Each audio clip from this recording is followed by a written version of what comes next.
To log into Spider Impact, I've already opened Chrome, entered the URL for my organization, entered my username and password, and selected the server I want to log into.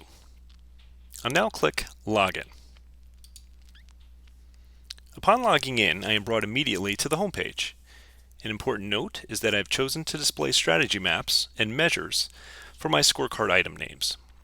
Your display can look different depending upon one or both of these admin settings. With that said, on the far left, in black, is the primary navigation pane. This pane is separated into three main sections: Personal, Presentation, and Foundation. Each option within these sections, such as scorecards, is activated via a single click.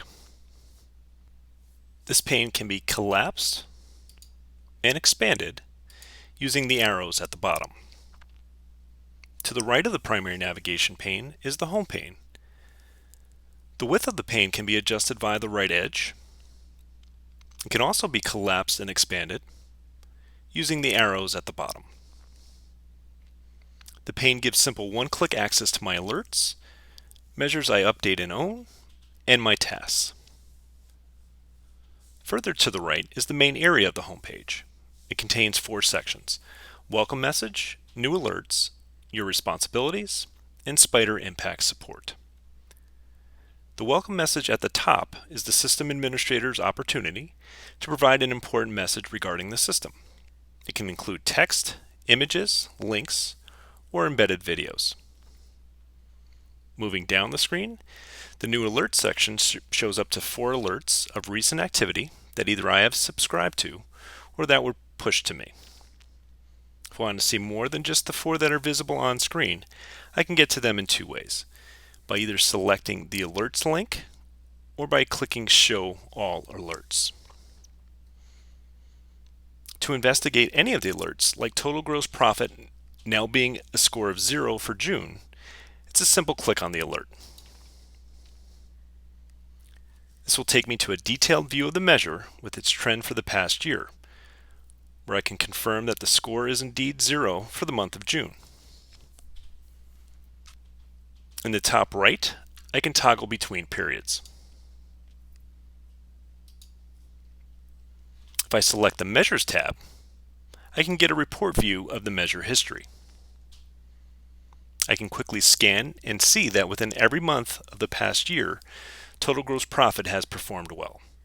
It is just June that is in the red. I'll switch back to the Overview tab and notice that down at the bottom, if I wish to add a note, I can select Add Note. I can then type a message, select the period that I want the note to be added to, and then select Add Note. In this case, I'll select Cancel, since I've already commented on this issue. If I wish to see that comment, I can click on it. I can see my initial comment at the top and all the responses below that. At this point, I'll select Close. As I alluded to earlier, I'll see that the note is only applicable for June. If I toggle back to May, I'll see that the note has disappeared. If I toggle forward again to June, the note reappears. When I'm done commenting and seeing all the details I want to see, to get back to the main screen, I'll select the Home link. Once I've read an alert, it will be removed from the home page. If I want to bring it back, I need to click on Alerts. The alert is currently showing in the Alert History section, where I can either let it sit forever, or I could hover over it and see that I have a couple options. I'll click Mark as Unread and see that it gets restored to the New Alert section. If I go back to the Welcome page, I see that the alert is nicely placed back in its original order. Moving to the right of New Alerts, the Your Responsibilities section contains a listing of the measures I update and own, along with my tasks. To see the measures I own, I'll click My Measures. If I want to see just the underperforming measures, I'll select red.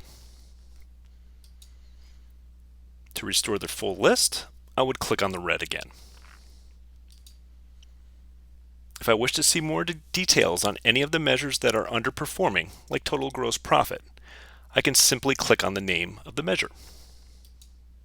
And it will drill me down to the more detailed view I reviewed earlier. To get back to the main screen, I'll select Home. To see the measures I update, I'll select Measure Updates. I can see that for June 2020, all of my measures have been updated. However, if I switch to July, I'll see that the actual values are empty. If I was ready to update them, I could load an actual and a note for each measure. If I had rights to do so, I could also edit the threshold values. When I'm done with my changes, I would select Update Measures in the bottom right. I'll switch back to June and select Welcome to return to the main screen. To see my tasks, I'll select that link. Just like before, I can filter to see just underperforming or overperforming tasks.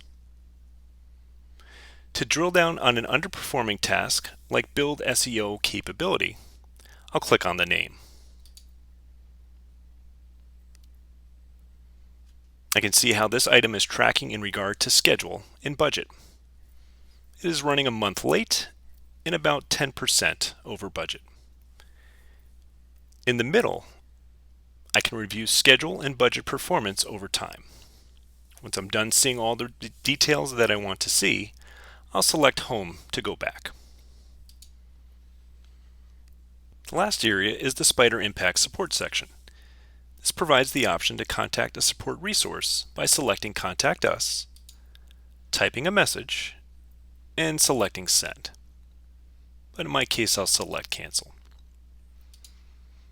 By default, this message will be sent to the Help Desk at Spider Strategies, but the system administrator can customize that within settings.